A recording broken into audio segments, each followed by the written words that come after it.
The 2025 Lincoln Navigator. We have a lot to talk about here, but I also did a video on the refreshed 2025 Cadillac Escalade, and I'll be sure to make comparisons with that SUV throughout the video. But for now, let's get started with the exterior of this Navigator. I really like what they've done with the front end. The headlights, it extends into the grille and it meets up with the Lincoln badge. And for once, I don't mind the logo that lights up, because here I think it's a great design choice with the logo lighting up and with the LED lights that extend into the grille.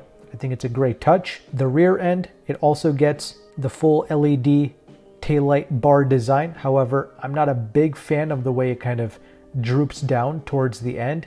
And also something about the rear end, it reminds me of the new Hyundai Santa Fe. So wasn't really a big fan of that, but whatever.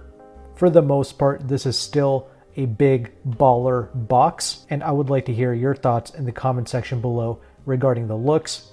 Standard, you're going to get 22-inch wheels, but much like the new Escalade, you can also get up to 24-inch wheels as well. And these vehicles, they do come standard with adaptive suspension as well. Actually, these vehicles come with a lot of things standard. In fact, there's not even much incentive to step up to the upper trim levels, as I'm about to share with you. But yeah, let's go ahead and let's talk about that interior space, because yeah, Lincoln, much like Cadillac, they went off the deep end, and we have a gigantic 48-inch infotainment screen that pretty much stretches throughout the dashboard. But I gotta say, I think Cadillac did it better.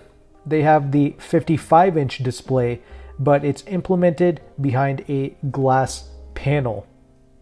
I actually think their implementation is a little bit more elegant than what Lincoln has going on. That screen, it's kind of sitting on top of the dash, and most people in general, they don't even like that design.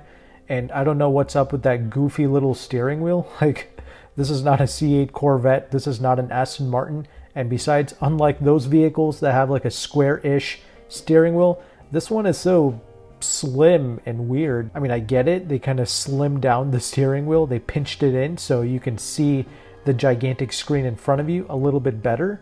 But still, I don't know. It just looks a bit off to me. Personally, I think Cadillac did it better with their gigantic screen implementation. And if you think this is something, I've been saying this for a long time now, but in the future, the whole windshield is going to be an infotainment screen. Mark my words. But that aside, in the center dash area, you also have another 11.1-inch touchscreen, so you can access your climate control and things of that nature. And yes, you're still going to get Apple CarPlay and Android Auto, and you're going to get Google Maps as your navigation. But yeah, once again, I want to hear your thoughts in the comments. What do you think about these SUVs and their ridiculous screens?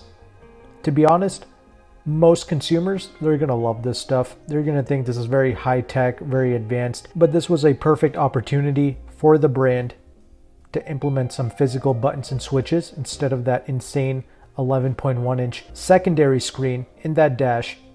They could have given us some buttons instead to differentiate itself from the Escalade, but both of these vehicles, they essentially came out almost at the same time.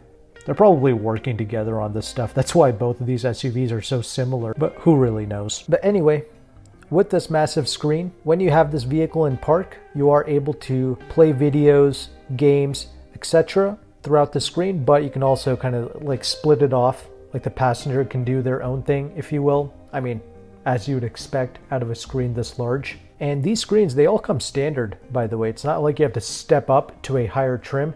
No, this is what the car comes standard with. And you also get the 28-speaker Revel Ultima 3D sound system as standard.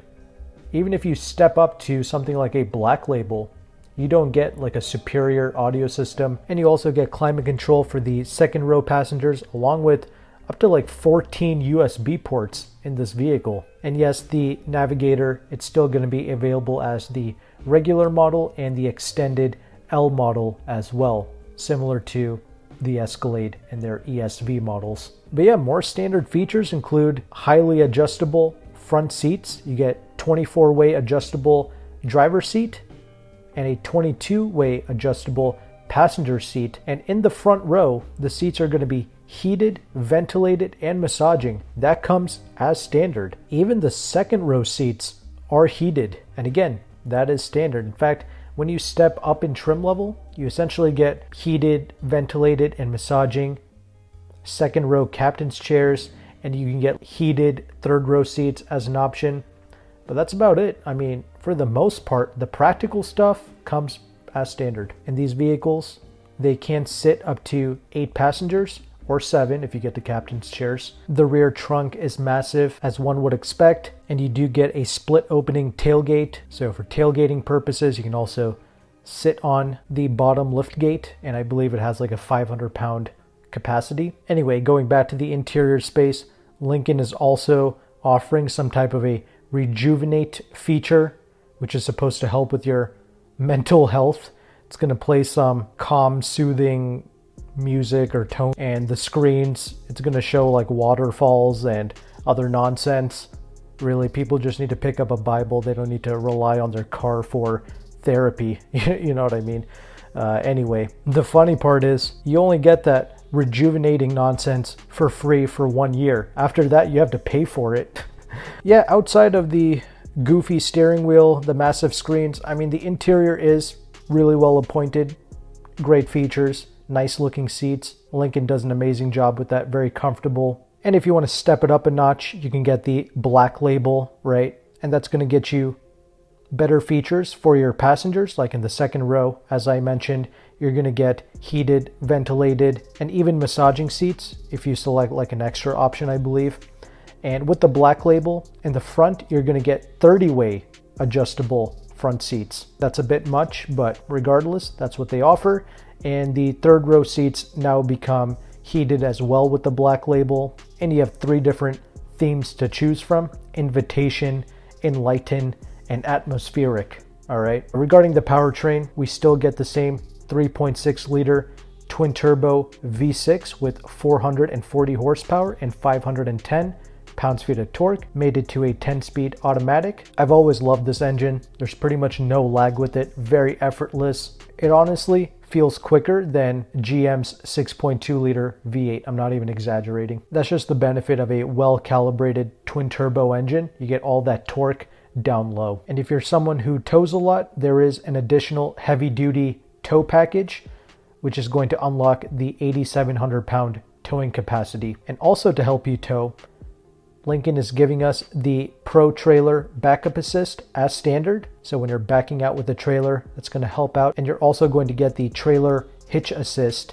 which will help you line up your vehicle to attach the trailer. You also get all of the useful safety tech features as standard, like the blind spot monitoring, the forward collision braking, etc. And for 4 years, you are going to get the Blue Cruise hands-free driving technology as well, standard. And after that, you have to pay for it. And yeah, that's everything you need to know about the 2025 Lincoln Navigator. We're showing you the official press release along with the specs as well on the screen. We do not have pricing yet, but these Navigators, they are going to go on sale spring of 2025.